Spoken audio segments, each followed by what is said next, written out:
Hey people, it's your girl Ella, and today we're launching a new podcast. It's like a mini series where we talk to founders, investors, entrepreneurs, senior professionals, just to get their journey, their growth journey, how it's been living and working in the UAE. And today we have a very, very special guest in our midst. Drum roll.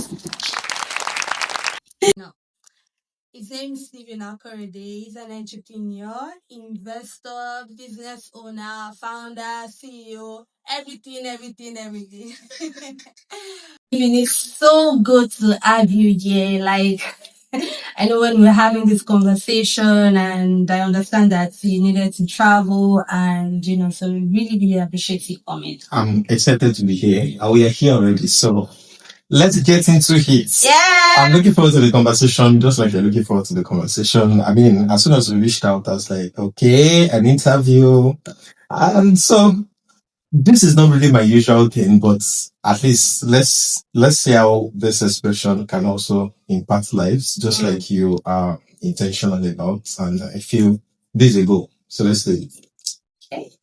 And so I'm going to be asking him questions that are uncomfortable, unscripted, because I want to get the tea, like. So this looks like a setup. I'm telling you, you're in for it today. Interesting. So where do we start from? Let's start from you. Okay. So, how are you? I'm excellent. Full of glory. Busy working and doing the most, right? But I'm fine. I'm fine on most parts. Okay, that's good to know. Yeah. And then let's get in now to the thing. I read your profile. Okay. And then so when I was thinking about bringing someone in for this interview, I thought, oh, who should I get? And then so you thought your name came up. And I know your story, like a bit of it, not like fully. And then so I kept wondering. You said from your story, from the article I read about you, from my little research. Little research. This is a setup. This is a setup, guys. Okay, he said he lost a few millions. No, not a few, a lot of millions, and then he came back up on his feet. And I'm wondering, how was the process like? Like, I know you did lose a lot of money due to some investment and all of this. Yeah. So my question now to you is, what was the process like? How did you turn around the situation how did you turn around the situation to where you had today? And what will you do differently now that you are self-aware? It's truly an uncomfortable question because so to begin with, that season wasn't a season I was prepared for. Unlike everybody, I don't know about anyone else. Then I was still pretty young, right? And now you're old. I'm still very young too. But then I was extremely young. So it was like I was a first timer to that experience. The reality, what we're being taught then was just go for it, become successful. Nothing prepared us for failure. Right. So getting into that, it was just like, I mean, this is not what I prayed for. Just like everybody, I believe when they get into that season, it first looked like a dream to me. I didn't believe what was honestly going on. But at the same time, I've learned that, you can lose money, you can lose your investment, you can lose your business, but you see, money can be redeemed. Okay. Yeah. Time can be redeemed. Money can be recovered, retrieved, or you can have the money back. But the most important thing for anyone going through that season is losing his or herself. Right? If I'm going to be very honest, that season was very uncomfortable in the sense that I think there was a particular point that I knew I needed God's mercy and intervention. because I remember I was nursing a whole lot of hurt in my heart. And as a person of faith, the time I was praying and God was telling me, you have to first heal from this before going forward. Because once your authentic self has been jeopardized, has been affected by that season, it will be very difficult to recover it. So I would just say thanks to God and thanks to the gift of men for not allowing me to cross to the other side because of that season. I mean the other side by that season could have made another version of me. It could have introduced me to the reality I was not prepared for. I was in that season, I didn't know I was going to come out, to be very fair and honest. I didn't know. But I knew for sure, as time goes by, that this is not my hand. I just started saying, I confess it completely, consistently, like, this is not my hand. I mean, I'm not going to play it. As a man of faith. As a man of faith, right? And, I was just that, I was that conscious, in that season, when someone, you are arrogant, and you are not like, that season was just so much. And it opened a version of me that I was not prepared for. Because, some season, if we are being honest with ourselves, is an opportunity to audit ourselves. True. Yeah. So, the first thing we love to do when we are in a problem is blame someone for our reality. But the moment we stop blaming ourselves and look within to say, what the hell did I do wrong? Now, someone may have caused the effect, but there's a part of us too that we need to sit down and reevaluate, reassess, and say yes to, I messed up here. I did so wrong here. So, I went as far back as reaching out to some people that, look, I know I didn't do the best thing so far, but I know this is the growing phase. I was not prepared for this. I've never failed before, right? So, nothing prepared me for this reality, and we are definitely going to come back and become much more better. I was having a conversation with a mentor recently, and was telling me, do you remember when you were in trouble? Right? I remember you were telling me that you're going to do something more better, bigger, and build more better. And so it's just like that. So if I'm going to,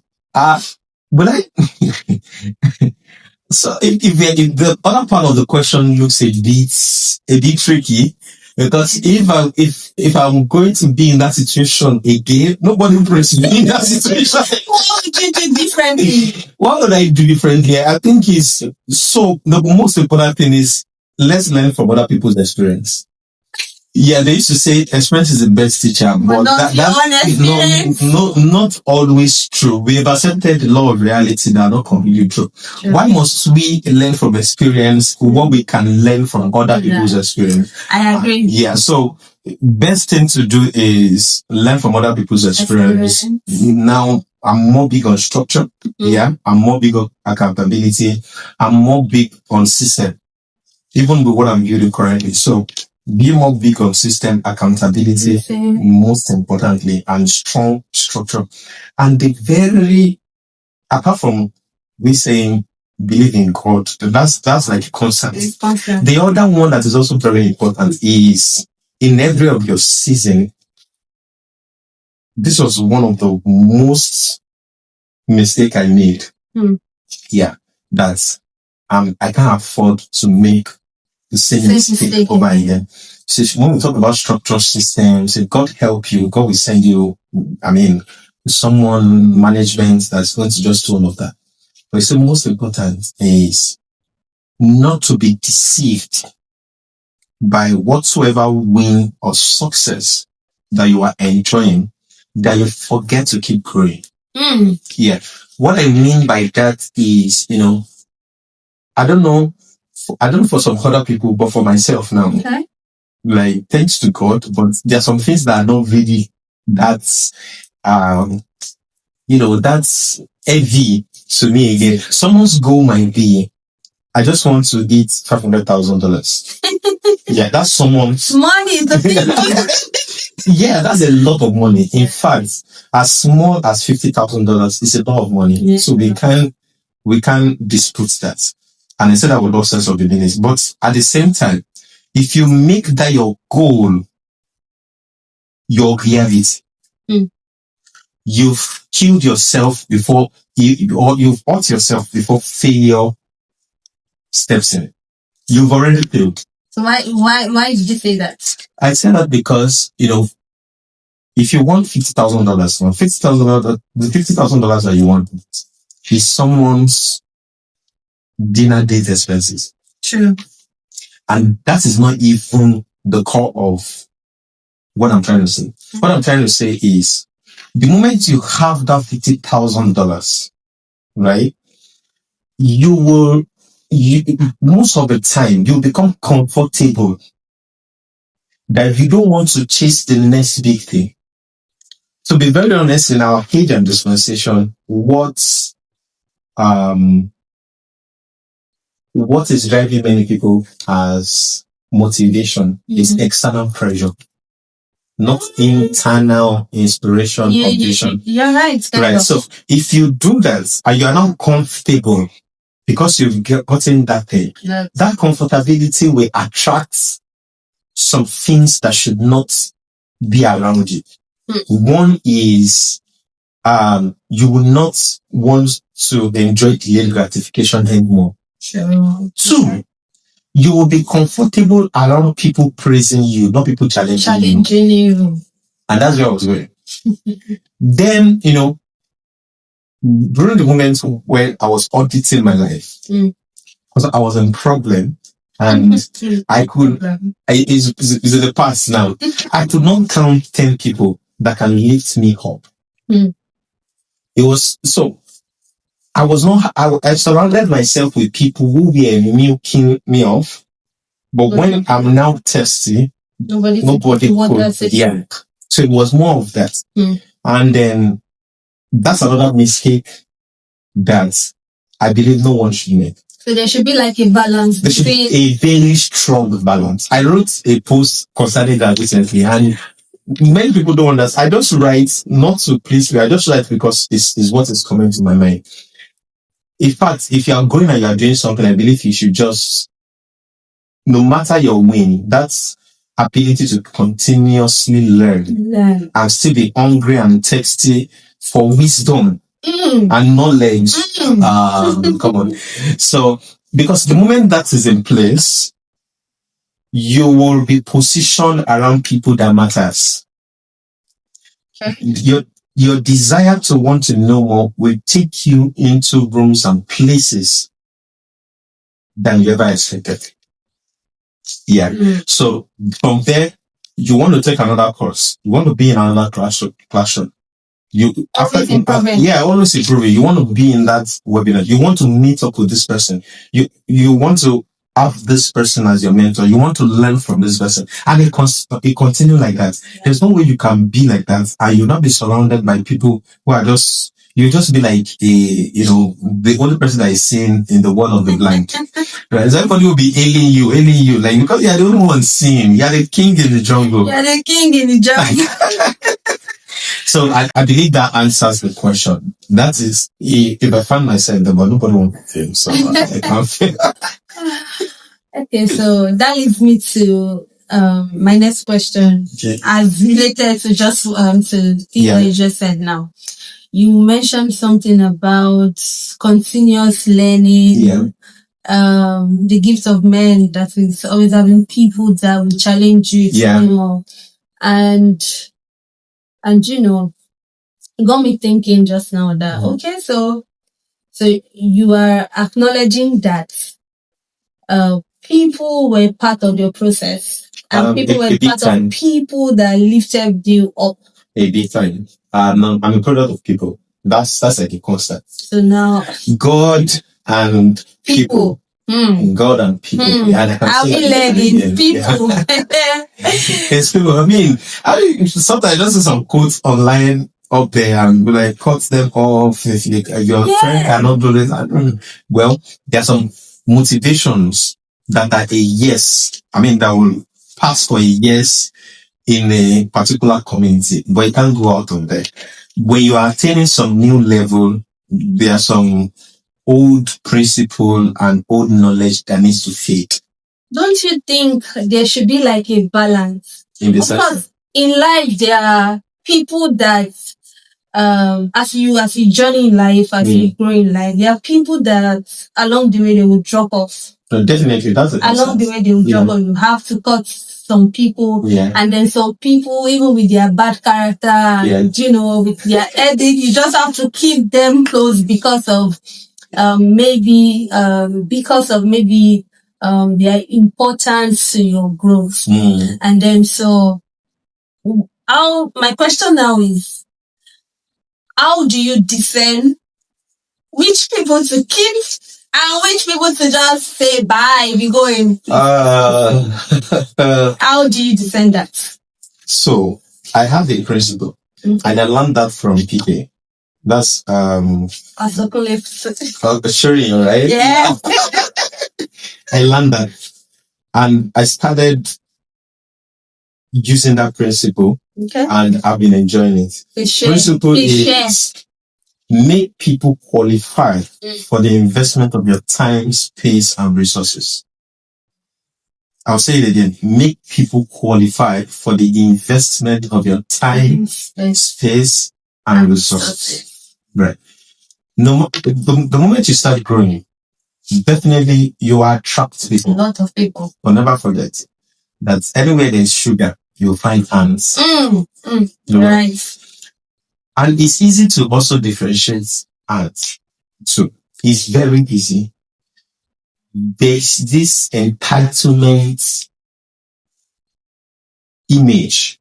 I mean, there's this entitlement sense that this garment that is just wear that they are entitled to this. And the beautiful part of this thing that I love to, it's another part of the principle that I love to use. You don't need to focus on trying to cut some people off. Growth itself as a way of shedding people off. True. So a lot of people spend time trying to pay attention to. There's some. If you look at my WhatsApp, I think I have not less than 1,000 people that I've muted. Interestingly, I'm saying this with all sorts of humility and sense of honor. It's not that I don't like them like that. One, I don't have time for it. And beyond the fact that I don't have the time for it, sometimes I still try to do all of that.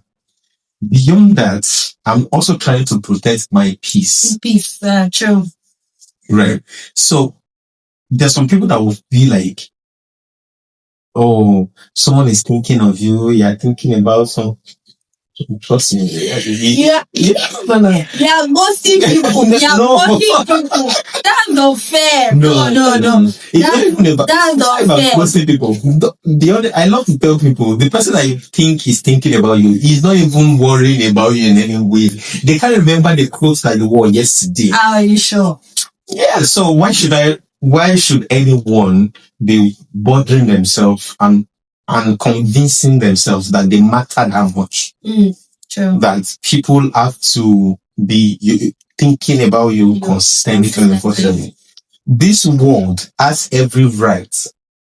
I mean, every single right and authority and power to live and experience the next hour without you. The hour is even the next minute.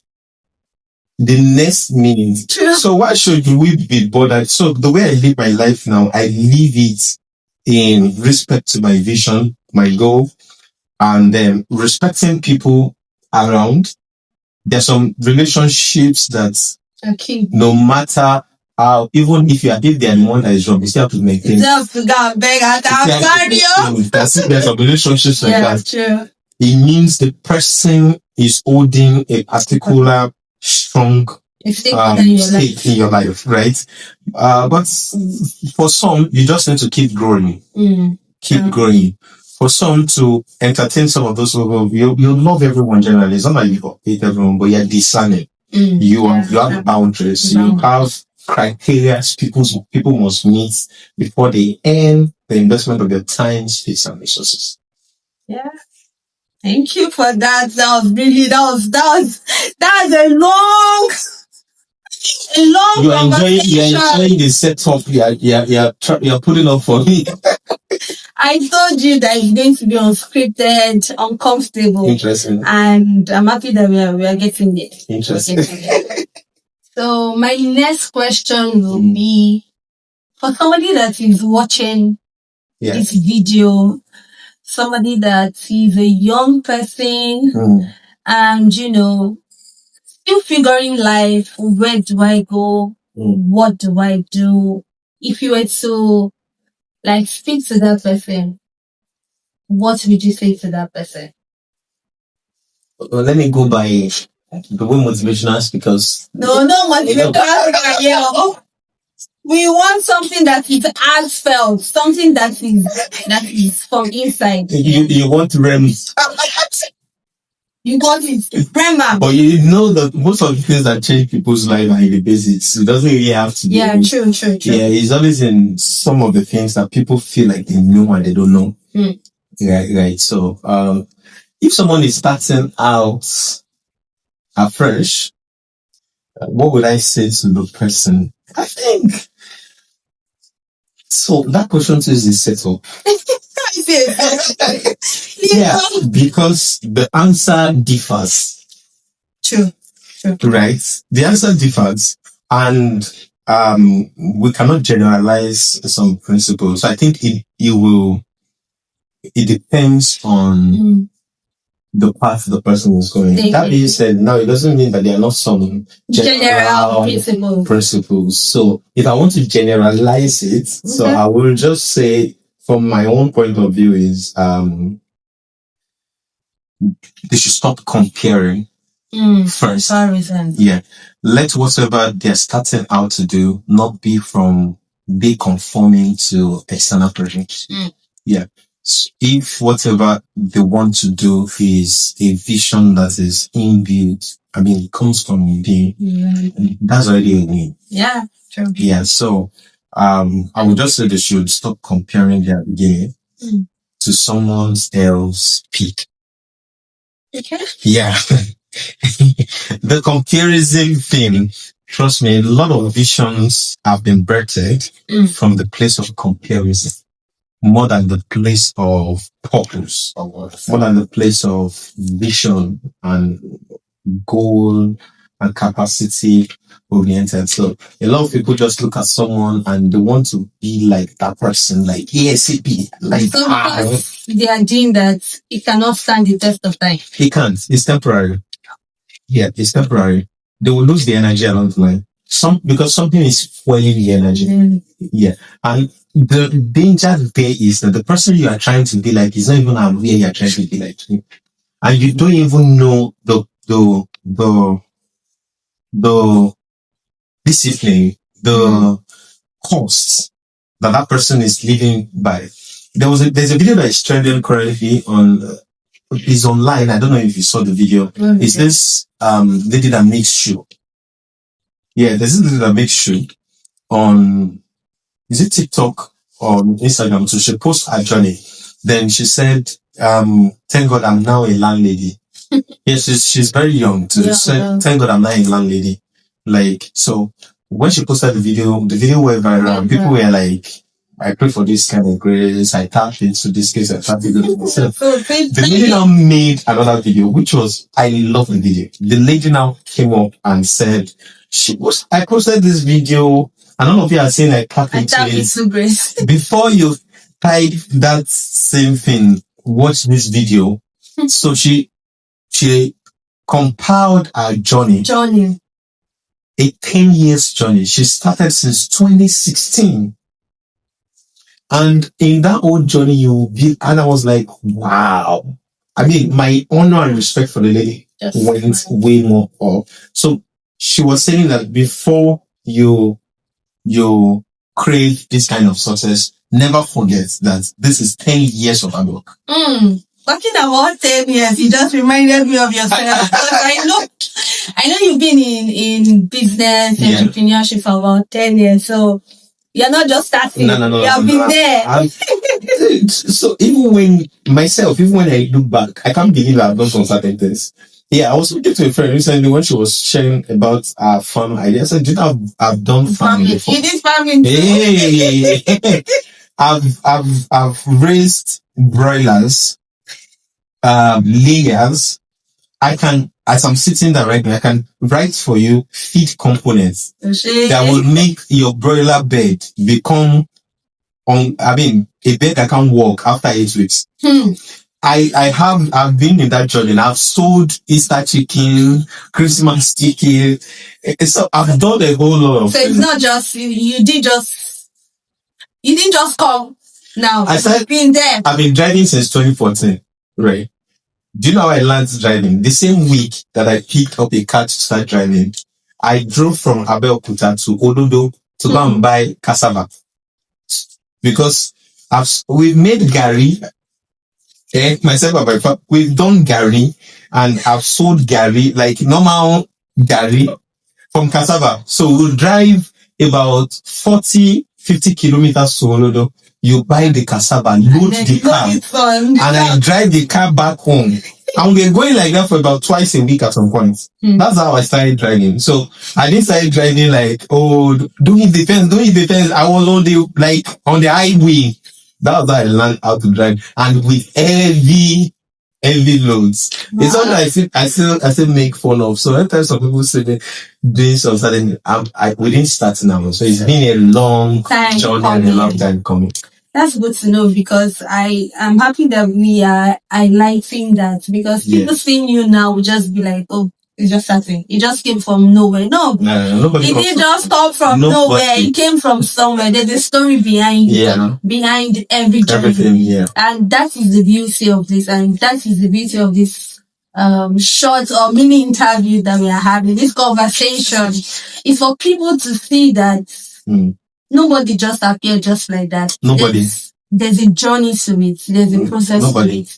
And then so you need to be committed to your process and enjoy your journey. Enjoy every moment. Yeah, every moment. Not despising the days of a little beginning. Not despising it. Exactly. Say, if your success. So I learned something. There was a time we were having a moment with the eldest Mommy Oshika, and she said that there's a family that they've been together for many years. That for every win they celebrate every win. So it means if we have a win today, we celebrate it. Yeah, if we have another one tomorrow, celebrate. Like enjoy every single moment. If your win today only brought Gary to your table, enjoy that moment, because for the glory that is set ahead of you, this is only the days of the beginning. So you will harbor bitterness, not enjoy delayed gratification, rush process. By the time you are comparing from one person to another, just enjoy. Okay, that's good. Enjoy your journey, enjoy the process. It might be bumpy, rough, but the most important thing is for you to enjoy your process. And then that brings me back to my last question. Okay. That brings me back to my last question. Don't worry. This one is I'm getting myself prepared for it. Yeah, this one is small. It's small. So, I know currently you're working on a project. West Africa first snow park. And so I want you to give us a feeling about the project, and just tell us a bit about the project. That reminds me, we have an event in Dubai. When? July 1st. July 1st, yeah.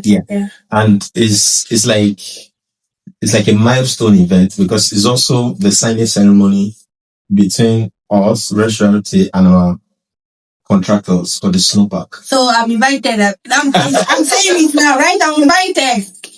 So the project is beyond just tourism. If you ask me about the project, I mean, I would say fine. It's been a whole lot in terms of planning, preparation, but it's beyond just a tourist center. It's a statement. Yeah, it's a statement that Africa generally we are due for some certain kind of infrastructures, some certain kind of exposure. So, you just imagine you are in a city and environment where you can experience snow without leaving Nigeria. So you don't even have to apply for visa. You don't, of course, you buy tickets. I'm telling you. Of course, you buy tickets, definitely. It's not free. The experience is not free, but trust me, even myself, I can't wait to see it happen. And one of the things we've done beautifully well is to make sure there's no trial and error. So each of the projects is being carried out by professionals who are in the field. That is why the event for July 1st is like a big deal to me, right? So yeah, the project so far, God has been faithful. God has also granted us the gift of men, and it's happening. That's like the thing. The clocky thing is happening, and we can't wait to. We are preparing for the first snow festival this December. Okay, so there will be like a snow festival this December.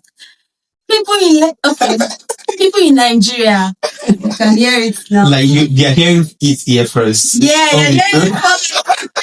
all this. Right. So this December we are looking at adding a more spicy touch to Dirty December. So let's give Nigeria what city is going to feel. Not just going to be Lagos, Dirty December. There's another location. So it's not Lagos. It's not Lagos. Yeah. But I mean, it's the largest city in Nigeria. That's Ibadan.